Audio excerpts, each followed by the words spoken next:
Bienvenue sur Bulle de Bonheur, le podcast pour prendre le temps d'être heureux. Je suis Raphaëlle de Foucault, chercheuse inconditionnelle de Bulle de Bonheur. Ce podcast est propulsé par 2 minutes de bonheur et publié tous les jeudis.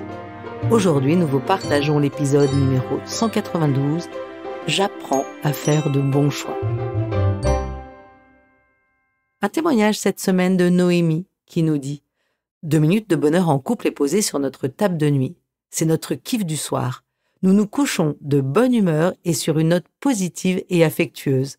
Vraiment au top pour entretenir notre couple au quotidien. » Merci Noémie. Alors, si vous êtes en couple comme Noémie et que vous n'avez pas encore votre jeu 2 minutes de bonheur en couple, pour vous le procurer, rien de plus facile, rendez-vous sur notre site 2minutesdebonheur.com. Oh là là, mais qu'est-ce que ça me chicote! Je sais qu'il faudrait que je change de travail, mais je n'arrive pas à me décider, à sauter le pas. Et puis, je ne sais pas par quel bout prendre le sujet.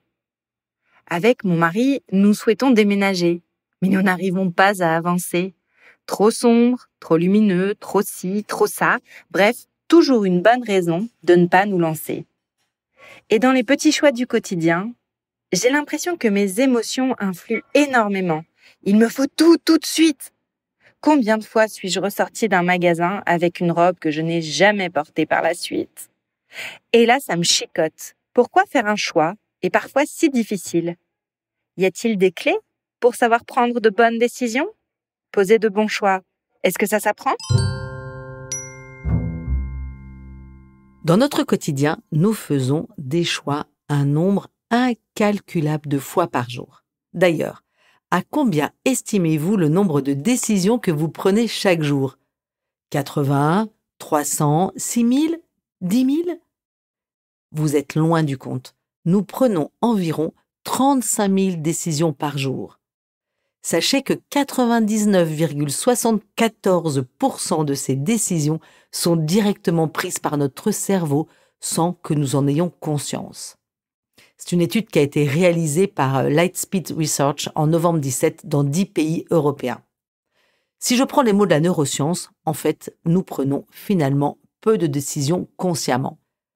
Ça semble un peu vertigineux et pourtant, heureusement que la décision de nous laver les dents le soir et le matin ou de prendre la décision de nous habiller le matin n'est pas un processus de choix conscient, parce que sinon, il faudrait qu'on réfléchisse beaucoup dans la journée. Bon, par contre, pour les vêtements le matin, quelquefois, c'est parfois des choix difficiles. Alors, prendre une décision, c'est un choix à faire entre plusieurs options. Et comme le dit le dictionnaire Robert, c'est aussi un jugement qui va apporter une solution. En fait, en faisant un choix, nous faisons appel à ce qu'appelle Herbert Simon, qui est un économiste et sociologue américain, un processus décisionnel. Selon lui, nous anticipons la solution qui est la plus favorable pour nous et qui répond à un besoin.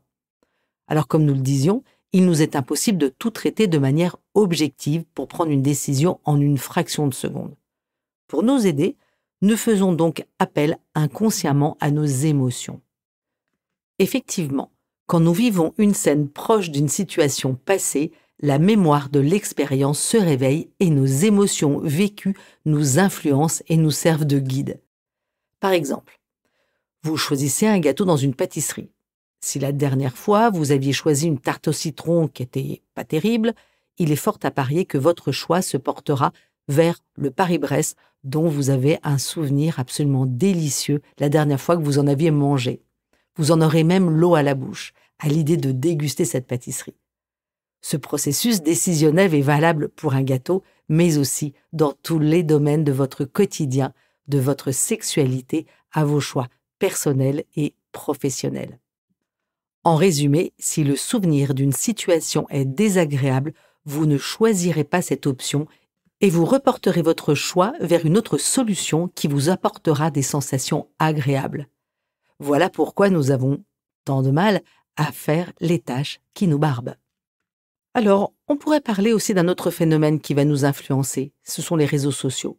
Les sollicitations permanentes dictent nos manières de consommer, de réagir, qui sont souvent dans l'instantanéité. Nous pouvons même avoir l'impression de subir nos décisions sans même nous donner l'occasion d'y réfléchir. Nous sommes là aussi guidés par nos émotions. Notons qu'il est important de ne pas avoir aussi trop de choix. Dans son livre Le paradoxe du choix, Barry Schwartz nous explique que trop de choix procure de l'angoisse et parfois paralyse. Tout simplement, dans ces cas-là, le bonheur nous semble inaccessible. Notre façon d'analyser nos décisions en dit beaucoup sur notre tendance naturelle. On va catégoriser les personnes en deux parties, les maximiseurs et les satisfaiseurs. Alors, qu'est-ce qu'un maximiseur ? Pour lui, un bon choix est un choix qui a été bien réfléchi et préparé. Il a pris le soin d'analyser et encadrer chaque zone de doute. Il veut le mieux du mieux, le meilleur resto, le meilleur appart, le meilleur job. Il s'arrange pour que l'ensemble des réflexions qui ont lieu avant la prise de décision lui assurent d'avoir fait un bon choix. Cependant, plus il cherche à sécuriser les risques, plus il découvre de nouveaux problèmes et plus il a des difficultés à se lancer. La prise de décision est donc plus difficile. Et le satisfaiseur, alors lui, il choisit en optimiste.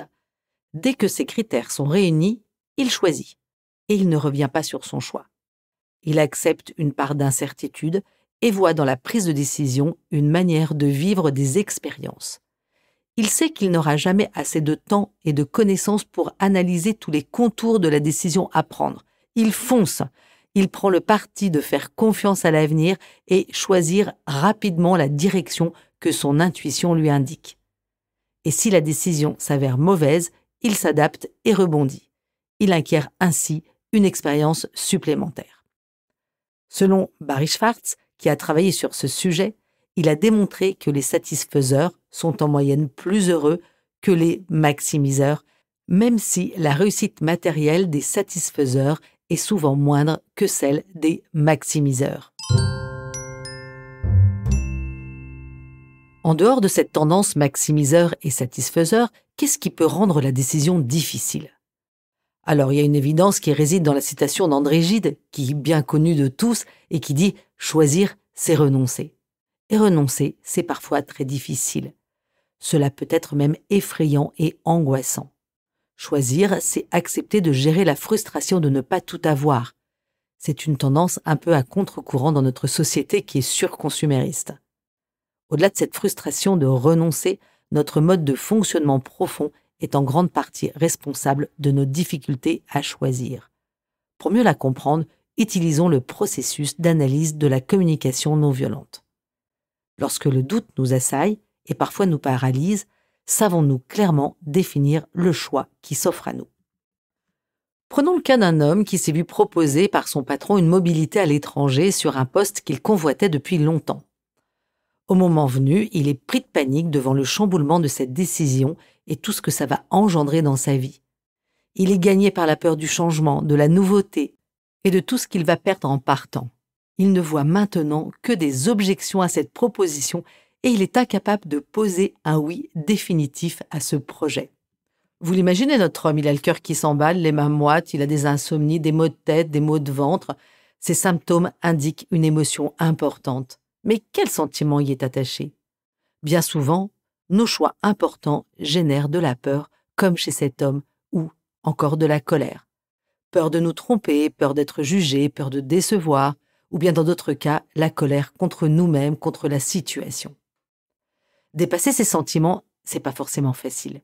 C'est d'ailleurs face à cette peur que notre cerveau commence à s'emballer en se projetant dans l'avenir, nous créant ainsi des angoisses à coups de « et si ça ne fonctionne pas, et si j'échoue, et si ?» Nous nous retrouvons alors comme tétanisés, incapables d'agir.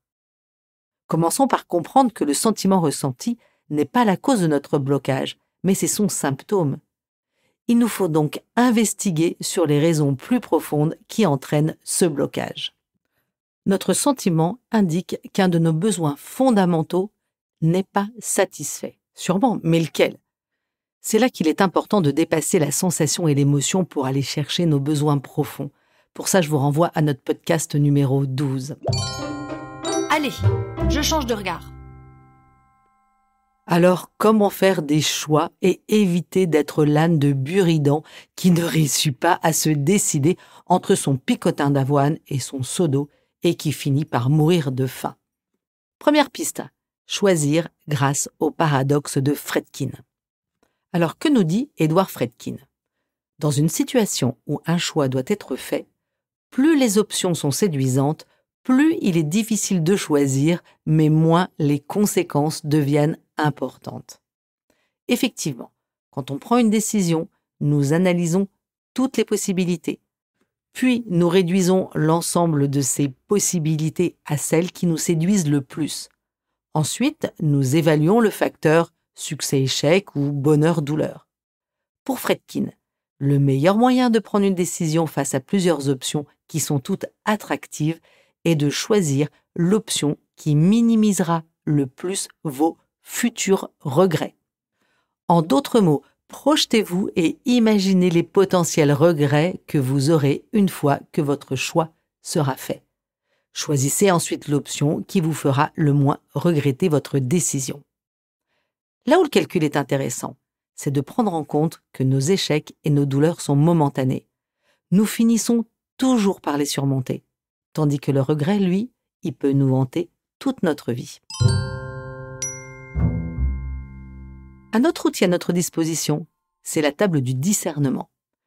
4 questions qui permettent de se positionner par rapport à son ressenti, à celui des personnes qui nous sont chères et à la possibilité logistique d'agir et enfin en rapport avec nos valeurs.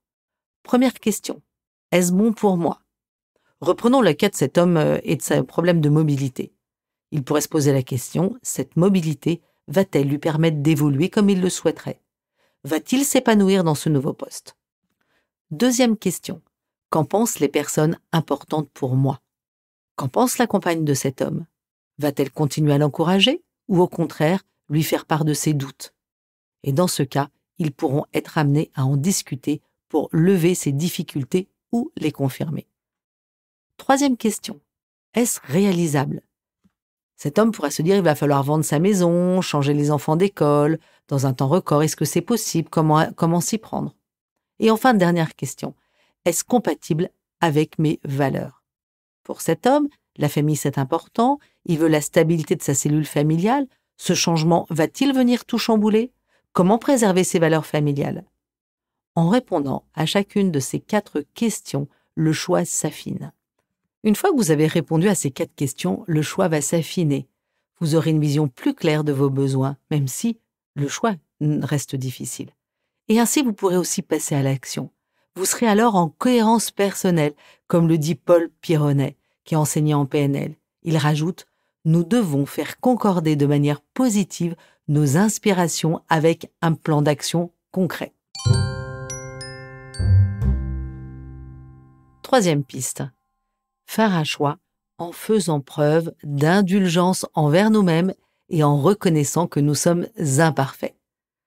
Si vous êtes un peu perfectionniste, acceptez le fait d'être imparfait et vous pouvez faire des erreurs, vous grandirez. Je vous envoie sur le podcast 92, je suis imparfait. Si vous avez tendance à vouloir tout résoudre tout seul, acceptez de demander de l'aide pour voir le problème d'un nouvel angle.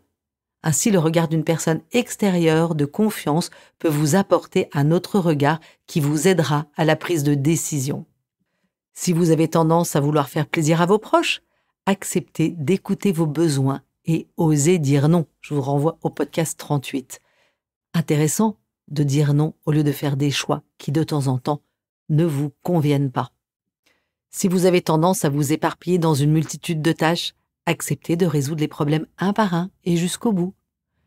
Et si vous courez sans arrêt après la montre, acceptez de prendre le temps de trouver la solution.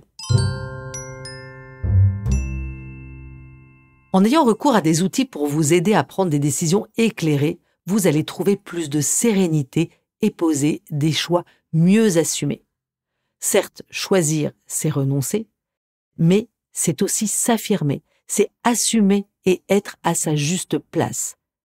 Et sachez une chose, c'est qu'une fois que les choix sont posés, il y a de grandes chances que vous vous sentiez paisible et bien fier de vous. Et hop, je me lance. En bref, si je résume, pour la prochaine décision que vous aurez à prendre, positionnez-vous en satisfaiseur et répondez à ces 4 questions. 1. Est-ce bon pour moi ? 2. Qu'en pensent mes proches? 3. Est-ce réalisable? Et enfin 4. Cela correspond-il à mes valeurs? À vous de jouer, chers auditeurs. La carte de 2 minutes de bonheur vous interroge sur les sensations que vous procure une prise de décision. La petite mousse cette semaine est vivante. Elle nous vient de Laurent Gounel. Quand on s'abstient de choisir, on s'abstient de vivre la vie qu'on voudrait. Avec Bulle de Bonheur, prenez le temps d'être heureux. Merci pour votre écoute. Si vous avez aimé, dites-le nous avec 5 étoiles. Laissez vos commentaires et envoyez des bulles de bonheur à vos amis et partagez ce podcast. Inscrivez-vous à la newsletter en allant sur notre site 2 minutes de bonheur pour être notifié des prochains épisodes. C'est aussi très facile de nous trouver sur les réseaux sociaux, Facebook et Instagram. Il suffit de chercher 2 minutes de bonheur. Bulle de bonheur est propulsée par 2 minutes de bonheur, des outils pour créer du lien et prendre le temps d'être heureux.